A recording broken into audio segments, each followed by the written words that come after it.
par un après-midi qui, en apparence, n'avait rien d'exceptionnel, mon cœur était pourtant un champ de bataille, secoué par un tumulte d'émotions et assombri par des doutes qui rongeaient mon âme depuis trop longtemps.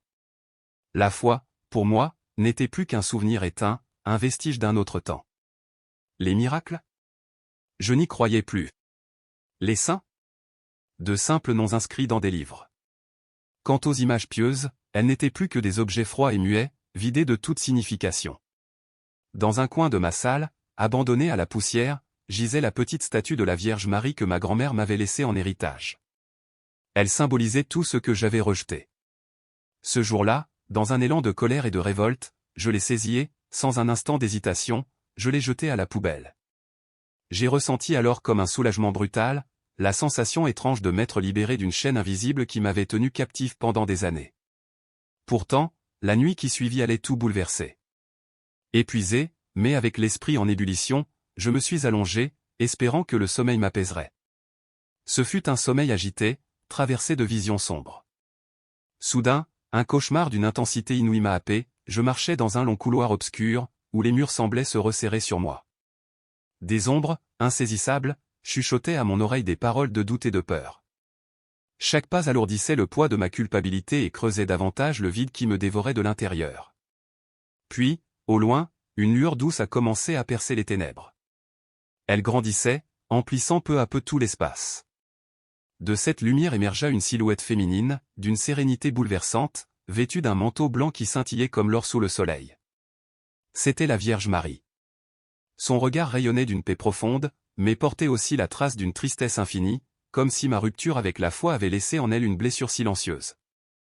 Elle tendit les mains vers moi et, au moment où ses paumes s'ouvrirent, un flot de chaleur inouïe se déversa sur moi.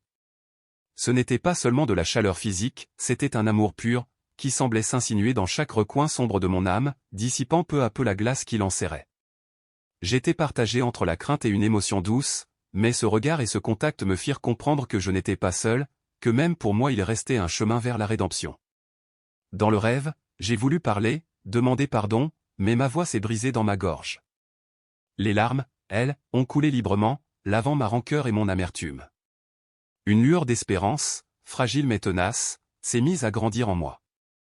L'image que j'avais méprisée reprenait vie sous mes yeux, comme pour me dire que l'amour et le pardon sont toujours là, tendus à portée de main, même pour ceux qui se sont éloignés.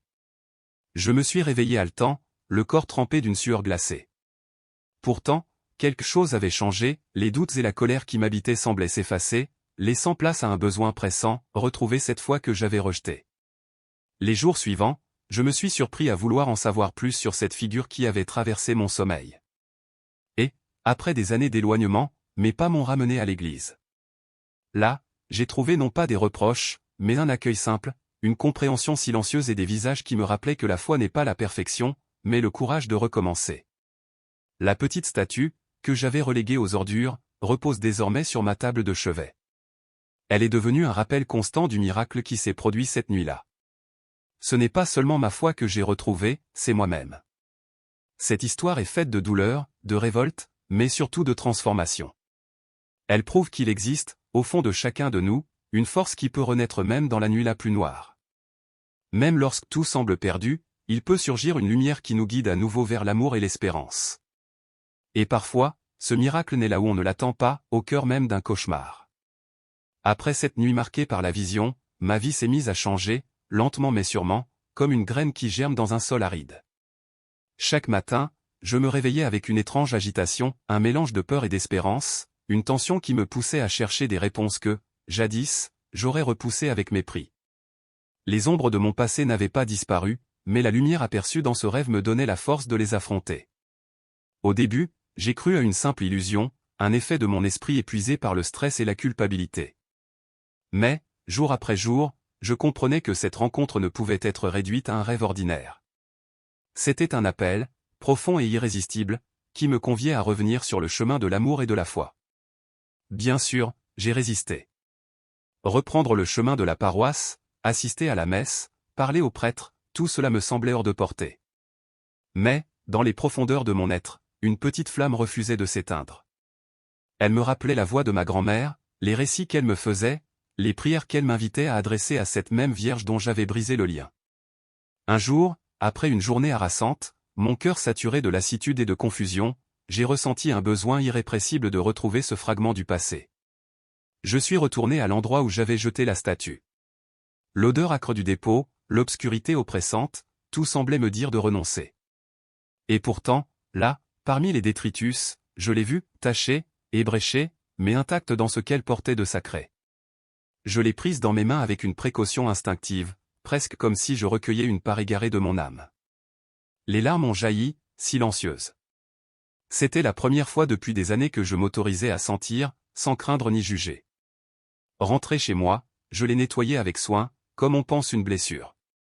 Chaque geste de restauration semblait guérir aussi une part de moi. Lorsque je l'ai posée sur ma table de nuit, une paix ancienne, oubliée, est venue m'envelopper. Ce soir-là, j'ai prié. Pas avec des mots appris par cœur, mais avec des paroles nées du cœur, pour demander pardon, pour demander la force de changer, pour implorer un nouveau départ. Les semaines suivantes, je me suis vu changer. Lentement, mais réellement. La colère cédait à la compréhension. La peur se transformait en courage. La solitude se muait en une communion profonde avec quelque chose de bien plus vaste que moi. J'ai repris le chemin de l'Église. J'ai recommencé à participer aux offices, à tendre la main dans des actions de solidarité. Le cauchemar, jadis oppressant, n'était plus qu'un souvenir lointain, remplacé par des rêves de paix et d'avenir. Ce tournant, je le dois à cet instant où, même plongé dans l'abîme, une lumière a trouvé la voie pour me rejoindre. Ma vie ne sera plus jamais la même. Le mépris que j'avais pour la foi a laissé place à une dévotion sincère, une foi qui n'exige pas la perfection, mais l'authenticité.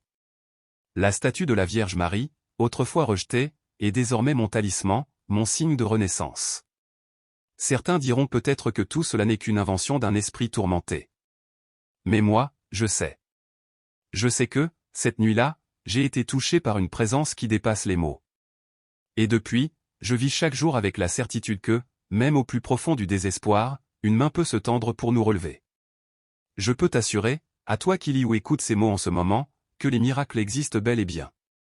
Mais il faut comprendre qu'ils ne se présentent pas toujours sous l'apparence douce et lumineuse que nous imaginons.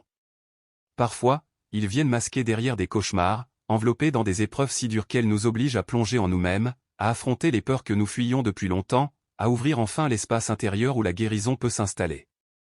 Si aujourd'hui tu as l'impression d'avoir perdu ton chemin, si l'obscurité t'oppresse et que tu te crois irrémédiablement perdu, alors écoute mon histoire et garde-la comme un phare. J'ai appris, parfois à travers les larmes, que même lorsque tout semble perdu, quand nos mains se vident et que notre âme se brise, la grâce divine peut nous atteindre dans le moment le plus imprévu. Elle peut venir effleurer notre cœur d'une douceur presque insupportable, rallumer une lumière que nous pensions éteinte à jamais, et nous guider pas à pas vers un horizon nouveau. Peu importe ce que tu as fait, peu importe combien de fois tu t'es éloigné ou as douté, la porte reste grande ouverte pour celui ou celle qui désire entrer. Et, à cette porte, il y a toujours le regard d'une mère, celui de la Vierge Marie. Ce regard sait tout, pardonne tout, console tout. Il accueille les plus blessés, guérit les plus désespérés et montre que la foi est une force vivante capable de transformer radicalement une existence.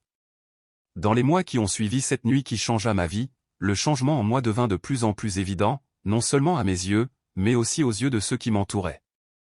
Des membres de ma famille, qui évitaient jusque-là toute discussion sur la foi, commencèrent à m'interroger, intrigués par la sérénité nouvelle qui se lisait dans mes paroles, dans mon regard, dans mes gestes. Des amis qui voyaient la religion comme une futilité remarquèrent peu à peu mon engagement dans une vie plus calme, plus profonde, nourrie par un but clair. Cependant, même au cœur de cette transformation, les doutes persistaient. Ils venaient surtout la nuit, quand le silence me laissait face à mes pensées, méritais-je vraiment cette seconde chance? Ma foi était-elle authentique, ou n'était-elle qu'un écho du frisson et de la peur ressentis lors de ce cauchemar? Ces questions me tourmentaient, mais pour la première fois, je refusais de les enfouir.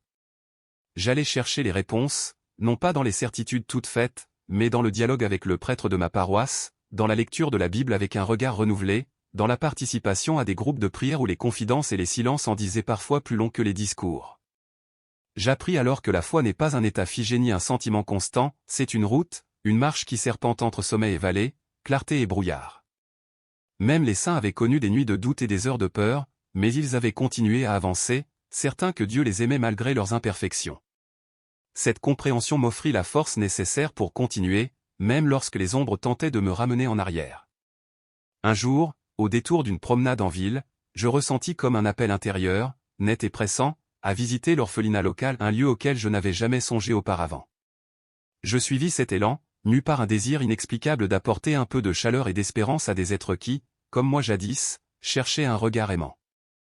Là, parmi ces enfants aux yeux pétillants et aux cœurs innocents, je compris la véritable raison de ma transformation. Elle n'était pas destinée à rester enfermée en moi, mais à se répandre, à devenir lumière pour les autres. Je commençai à consacrer une partie de mon temps au volontariat, à enseigner, à écouter, à partager mon parcours et ma foi, non plus avec honte, mais avec humilité et tendresse. Chaque sourire offert, chaque étreinte reçue était comme un sceau divin qui confirmait que ma route avait un sens. La Vierge Marie, que j'avais autrefois rejetée, était devenue ma guide silencieuse, l'inspiration constante qui me poussait à vivre avec gratitude et intention. Le miracle, né dans la nuit sombre d'un cauchemar, s'était changé en témoignage vivant. Si loin que l'on s'égare, la grâce divine sait nous retrouver, nous transformer, nous faire renaître. Avec ce cœur renouvelé, je continuai à marcher, conscient que la foi est cette flamme qui ne s'éteint jamais, même dans les heures les plus sombres. À mesure que les mois passaient, cette transformation intérieure façonnait non seulement mon esprit, mais aussi mon quotidien tout entier. Le travail, que je considérais jadis comme un fardeau, devint un terrain où je pouvais pratiquer la patience et la compassion. Chaque échange avec un collègue ou un client devenait une occasion de manifester cet amour nouveau qui jaillissait en moi, un amour que j'aurais autrefois cru inexistant. Ce ne fut pas un chemin facile, de vieux réflexes, des rancunes tenaces ressurgissaient parfois comme des orages imprévus, mettant à l'épreuve ma foi renaissante. Il y eut des jours où je voulus tout abandonner, des jours où le poids du passé semblait vouloir m'écraser et me tirer vers l'ombre. Mais l'image de la Vierge Marie, posée sur ma table de nuit, me rappelait inlassablement l'appel que j'avais reçu et la lumière qui m'avait sauvé cette nuit-là. Peu à peu, ma famille vit s'effacer le visage fermé et rancunier que j'avais porté tant d'années. À sa place, apparaissait un homme capable de pardonner, de comprendre et d'aimer à nouveau. Les tensions accumulées pendant des années commencèrent à se dissoudre, remplacées par des dialogues sincères et des moments de vraie communion. Pourtant, ce chemin n'était pas exempt de descentes abruptes. Les ombres revenaient parfois en force, doute sur ma sincérité, peur de tout perdre, crainte que tout cela ne soit qu'une illusion passagère. Dans ces instants, je me réfugiais dans la prière, dans la méditation, dans les Écritures. J'appris peu à peu que la foi ne signifie pas l'absence de doute, mais la décision courageuse d'avancer malgré lui. Un moment décisif survint le jour où j'acceptai de raconter publiquement mon histoire, lors d'une messe. Ma voix tremblait encore, mais mes mots jaillissaient du plus profond de mon cœur. Je parlais de ce cauchemar qui m'avait réveillé à la fois, de ma colère passée, de ce geste insensé où j'avais rejeté la statue de la Vierge Marie, et surtout du miracle intérieur qui avait suivi. La réaction fut bouleversante, des inconnus vinrent m'embrasser, me remercier, me confier leurs propres blessures et leur victoire sur l'adversité. Ce jour-là, je compris que mon témoignage était plus qu'un récit personnel, c'était une semence, capable de germer dans d'autres vies. Mon lien avec la Vierge s'approfondit encore. Je me plongeai dans l'étude de sa vie, de ses apparitions, de ses miracles. Je découvris qu'elle n'était pas une figure lointaine, mais une mère proche, attentive, protectrice, incarnant le visage le plus tendre de l'amour divin. Le soir, dans le silence, je m'asseyais devant l'image que j'avais jadis méprisée, je priais, et je me sentais accueilli comme un enfant retrouvé. Cette foi renouvelée me portait jour après jour dans mon service à l'orphelinat. Chaque enfant était une preuve vivante que l'espérance renaît dès qu'on l'entoure de bonté. Je voyais de mes yeux le pouvoir transformateur de l'amour et de la compassion, il ne change pas seulement celui qui reçoit, mais aussi celui qui donne. En parallèle, je rejoignis des groupes de parole pour des personnes cherchant à reconstruire leur vie après des épreuves. Là encore, la lumière passait de cœur en cœur, parfois par un mot, parfois par un simple silence partagé. Certes, le chemin restait semé d'embûches, tentation de revenir en arrière, incompréhension de certains proches, lassitude par moments. Mais chaque épreuve était aussi une grâce déguisée, une occasion de consolider ma résolution de vivre avec plus d'amour et de vérité. Aujourd'hui, quand je regarde en arrière, je ne vois plus seulement la douleur et la chute, je vois surtout la main invisible qui, au milieu de la nuit, est venue me relever. Et je sais, avec une certitude que rien ne peut ébranler, que cette main est tendue à chacun, prête à conduire quiconque vers la lumière. Ce moment où j'ai jeté l'image de la Vierge à la poubelle reste gravé en moi comme un mélange indissociable de tristesse et de gratitude. Tristesse, car il incarnait toute la douleur et la révolte qui m'avaient tenu éloigné de la foi durant tant d'années. gratitude, car c'est précisément au cœur de cette rébellion que j'ai été atteint par un miracle si tangible, si bouleversant, qu'il a renversé le cours de ma vie pour toujours. Aujourd'hui, je sais que le véritable miracle ne réside pas uniquement dans des visions spectaculaires ou des signes extraordinaires, mais dans cette capacité profondément humaine que nous avons tous de nous repentir, de pardonner à nous-mêmes d'abord, puis aux autres, et d'ouvrir notre cœur à l'amour inconditionnel que Dieu offre. La Vierge Marie, avec son manteau protecteur, demeure pour moi un rappel constant de cette miséricorde infinie. Je marche désormais non pas comme un être parfait, mais comme un pèlerin de la foi, apprenant jour après jour que la conversion n'est pas un événement figé, mais une route vivante, parsemée de sommets lumineux et de vallées obscures, toujours guidée par une lumière qui, même voilée, ne s'éteint jamais. À mesure que j'avançais sur ce chemin fraîchement redécouvert, j'ai compris que la transformation véritable ne se limitait pas à un instant d'éblouissement, mais qu'elle s'enracinait dans un combat quotidien. C'était une lutte constante contre mes propres doutes, contre les tentations tapies dans les replis de mon passé, et contre ces voix extérieures qui tentaient de me tirer en arrière. Chaque matin, lorsque l'aube se levait et que les premières lueurs glissaient sur l'horizon, je renouvelais mon engagement à vivre dans la sincérité, l'humilité et l'amour. Mais au fond de moi, je savais que cette route serait exigeante. Les blessures anciennes refaisaient souvent surface, ramenant avec elles leur cortège de souvenirs amers et de ressentiments qui menaçaient d'assombrir la lumière que j'avais retrouvée. Parmi les épreuves les plus dures, il y eut le face-à-face avec mon propre orgueil. Pendant des années, j'avais cultivé en moi une illusion d'autosuffisance, une rébellion obstinée qui me faisait croire que je pouvais tout maîtriser sans l'aide divine. La conversion m'a forcé à reconnaître mes limites, à admettre ma vulnérabilité et à rechercher enfin cette aide que j'avais si longtemps rejetée. Ce fut parfois humiliant de confesser que j'avais besoin d'une force plus grande que moi pour accéder à la paix véritable.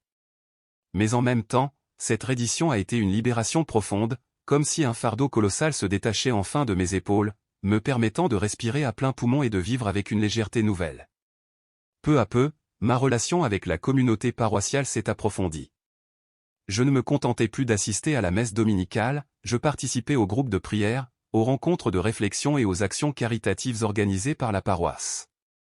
Chaque réunion était une étape de croissance, un échange qui nourrissait ma foi, une pierre posée sur le chemin de mon édifice intérieur. J'y voyais des hommes et des femmes affrontant leurs propres tempêtes, portant leur croix avec courage, et j'apprenais que nous ne sommes jamais seuls sur cette route. Nous sommes liés par une fraternité spirituelle, par ce désir commun de chercher la lumière au milieu des ténèbres. Mon engagement auprès de l'orphelinat, que j'avais d'abord perçu comme une façon de rendre un peu de l'amour reçu, s'est transformé en véritable vocation. Ces enfants, souvent marqués par l'abandon et la dureté de la vie, m'ont enseigné la résilience, la pureté d'un cœur intact et la foi qui ne doute pas. Chaque sourire offert, chaque mot de remerciement était une graine de lumière plantée en moi. À travers eux, j'ai compris que la foi n'est pas qu'une adhésion intellectuelle ou une émotion passagère, elle est aussi service, attention concrète, présence aimante. Mais la route n'a pas été exempte d'épines. À plusieurs reprises, j'ai dû affronter les critiques, parfois l'incompréhension de mes proches. Certains ne saisissaient pas la profondeur de mon changement et tentaient de me décourager, arguant que ce n'était qu'une phase ou une illusion. Ces paroles, bien que douloureuses, sont devenues un carburant pour ma détermination. Elles m'ont appris que la foi exige aussi du courage, le courage d'être différent, de résister aux pressions et de vivre selon la vérité que l'on porte dans son cœur. La Vierge Marie est devenue ma compagne fidèle dans ce voyage. Dans mes instants de lassitude ou de doute, je me tournais vers elle pour y puiser consolation et clarté. Son manteau, image d'un amour maternel inlassable, était le refuge de mon âme agitée. Souvent, je m'asseyais simplement devant sa statue, en silence, laissant sa présence m'apaiser. Une nuit, lors d'une veillée de prière, je vécus une expérience inoubliable. Alors que nos voix s'élevaient en chant et en prière, une paix indicible descendit sur moi, pénétrant jusqu'aux profondeurs de mon être. C'était comme si l'amour de Marie enveloppait chacun de nous, soignant les blessures invisibles, rallumant les braises de l'espérance. Ce soir-là, je pleurais sans retenue, non pas de douleur, mais de la certitude d'avoir enfin trouvé ma place non pas dans un lieu de perfection, mais dans un espace où l'amour et l'accueil sont sans condition. Cette grâce me donna la force de poursuivre la mission qui m'avait été confiée. Avec le temps, j'ai commencé à raconter mon histoire dans d'autres paroisses, lors de retraites ou de rencontres. Mon témoignage, né dans le creuset de la souffrance et de la rédemption, touchait des cœurs, rallumait des flammes presque éteintes, encourageait à croire encore au recommencement. Et j'ai compris que la conversion n'a jamais de point final. Chaque jour révèle en moi de nouvelles zones à guérir, à purifier. Mais, à la différence du passé, je ne livre plus ces combats seul, ma prière, ma foi et la certitude que la Vierge marche à mes côtés me tiennent debout, éclairant mon chemin même dans les nuits les plus opaques. Aujourd'hui, lorsque je me retourne vers le chemin parcouru, je rends grâce, non seulement pour les changements vécus, mais pour chaque épreuve, chaque lutte qui m'a façonné. Je sais que chaque pas, aussi pénible fût-il, m'a rapproché de cet amour absolu que Dieu offre à chacun. C'est pourquoi je continue à avancer, le cœur grand ouvert, prêt à aimer, à pardonner et à servir. Car je sais que même dans les moments de doute ou de faiblesse, la flamme de la foi ne s'éteint jamais, elle attend seulement que nous choisissions de la rallumer. Les mois ont glissé en années, et ce voyage commencé dans la nuit mêlée de cauchemars et de salut s'est enraciné dans toutes les dimensions de mon existence. J'ai découvert que la conversion est un sentier où se côtoient lumière et ombre, où les instants de sérénité alternent avec les tempêtes intérieures. Chaque journée apportait une chance nouvelle de grandir, de m'approcher davantage de l'amour divin que je cherchais à comprendre et à incarner. Mais ce chemin exigeait une vulnérabilité que je n'avais jamais connue. Ouvrir mon cœur à la foi, c'était accepter de regarder en face non seulement les fautes d'hier, mais aussi mes peurs les plus enfouies. Parfois, ces ombres ressurgissaient sans prévenir, le doute sur ma valeur, la crainte de n'être jamais assez digne du pardon et de l'amour espéré. Traverser ces déserts intérieurs demandait un courage inlassable. Et pourtant, c'est dans ces heures de fragilité que la grâce se manifestait avec le plus de force. Marie, qui m'était apparue comme signe de paix et de tendresse, est devenue mon intercessrice, mon amie, mon guide discret. Dans de longues nuits de prière, je percevais sa présence douce comme un manteau invisible, m'abritant du désespoir, me tenant debout face à la solitude. Ainsi, pas à pas, cette lumière qui ne s'éteint jamais continue de me guider, et je sais qu'elle me portera jusqu'au bout de ma route. Ce lien spirituel qui avait germé timidement au début prit, au fil des jours, des racines profondes et devint une source inépuisable d'espérance et de renouveau, non seulement pour mon âme, mais pour l'ensemble de mon existence. Peu à peu, cette transformation se répercutait dans chaque domaine de ma vie, touchant mes pensées, mes attitudes et mes relations.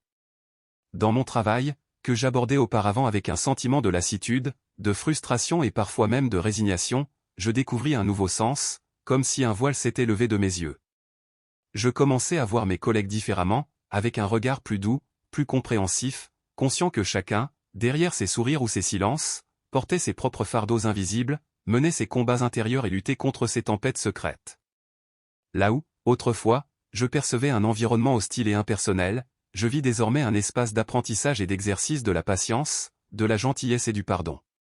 Je réalisais que de simples gestes d'un sourire franc, une parole d'encouragement, une écoute attentive pouvaient devenir des semences de lumière dans la vie de ceux qui m'entouraient. Ces gestes, qui semblaient anodins, se transformaient en ponts reliant des cœurs autrefois isolés. Mes relations familiales, longtemps fragiles et entachées de blessures anciennes, connurent elles aussi un profond renouvellement. Des années de distance, d'incompréhension et de rancunes accumulées cédèrent la place à des dialogues sincères, parfois douloureux mais authentiques, où chacun acceptait de se montrer vulnérable. Les réconciliations ne furent ni rapides ni faciles, elles exigèrent de l'humilité, la capacité de pardonner et la volonté réelle d'écouter l'autre. Mais, au fur et à mesure que les murs érigés par l'orgueil et la douleur s'effondraient, je découvris un sol fertile où l'amour et la compréhension pouvaient enfin refleurir. Je compris alors que la foi n'est pas seulement un chemin de transformation intérieure, elle détient aussi le pouvoir de guérir des liens brisés et de ressusciter des relations que l'on croyait perdues à jamais. Pourtant, ma marche n'était pas exempte d'épreuves. Plusieurs fois, les tentations du passé ressurgirent, violentes et séduisantes, réveillant d'anciennes habitudes, semant le doute et menaçant de fissurer ma confiance retrouvée. Il y eut des jours sombres où je me sentais perdu, vulnérable aux voix du désespoir, comme si les ombres voulaient reprendre la place que la lumière avait conquise. Dans ces moments, la prière et la méditation devinrent mon abri, mon refuge silencieux où je déposais mes fardeaux dans les mains de Dieu. Même lorsque je ne comprenais pas le sens de certaines épreuves, je choisis de croire qu'un dessein plus grand était à l'œuvre, un plan invisible qui tissait, fil après fil, une histoire plus belle que je ne pouvais l'imaginer. Mon engagement auprès de l'orphelinat où je faisais déjà du bénévolat s'intensifia. Parmi ces enfants marqués par la douleur de l'abandon, mais dont le regard conservait encore une lueur d'innocence, je trouvais une source inépuisable d'inspiration et de leçons de vie. Chacun de leurs sourires, chaque geste spontané d'affection me rappelait que la foi pouvait restaurer la pureté perdue, que l'amour pouvait redonner des ailes à ceux qui avaient été blessés trop tôt par la vie. ce service auprès d'eux m'enseigna la valeur inestimable de la solidarité et me confirma que l'espérance n'est pas un sentiment fragile, c'est une force capable de déplacer des montagnes invisibles.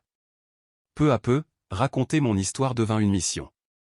Je découvris que beaucoup portaient en silence leurs propres combats intérieurs, persuadés qu'ils ne pourraient jamais les surmonter.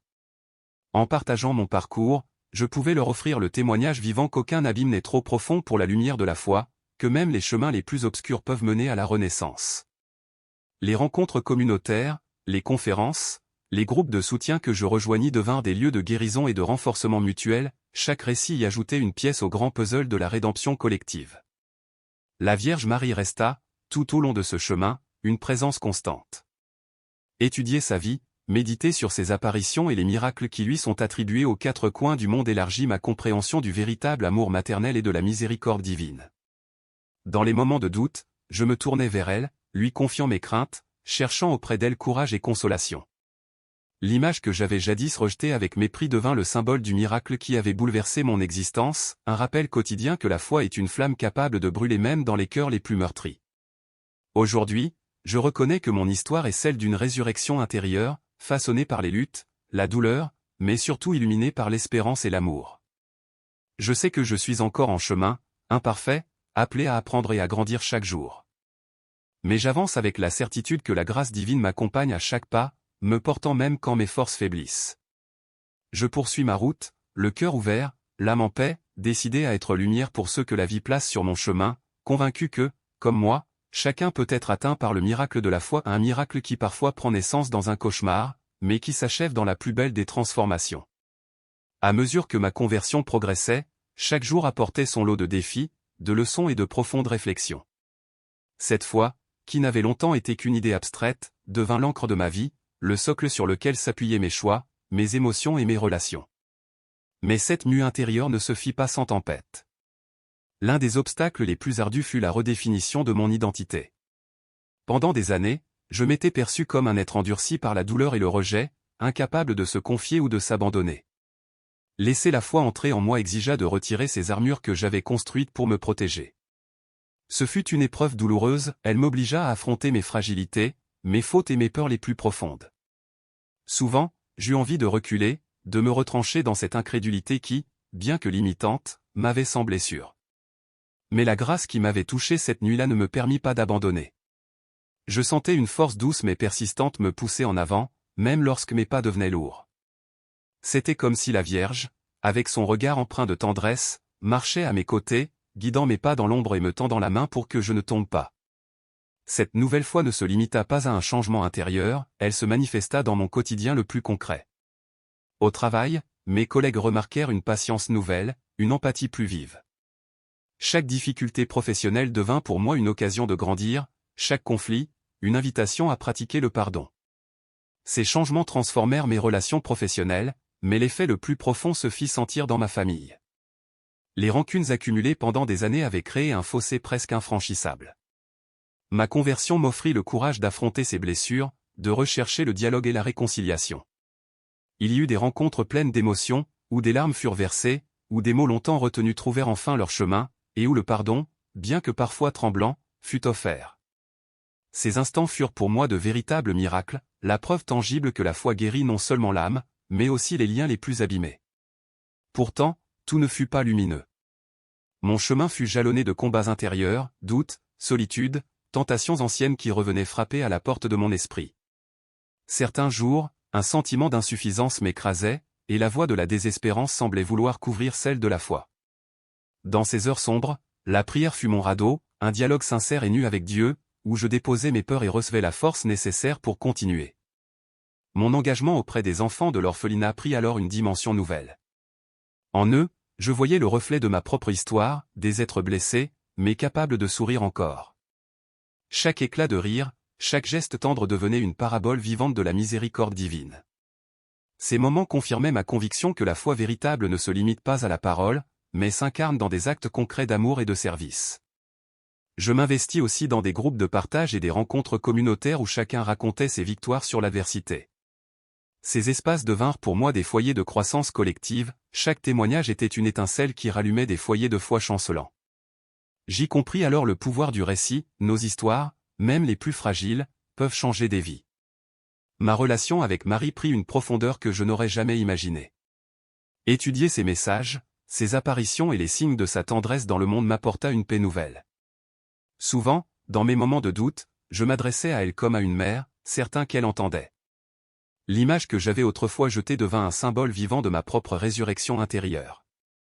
Elle me rappelait chaque jour que la foi peut transfigurer le cœur le plus endurci et que, même au milieu des ruines, Dieu prépare toujours un printemps.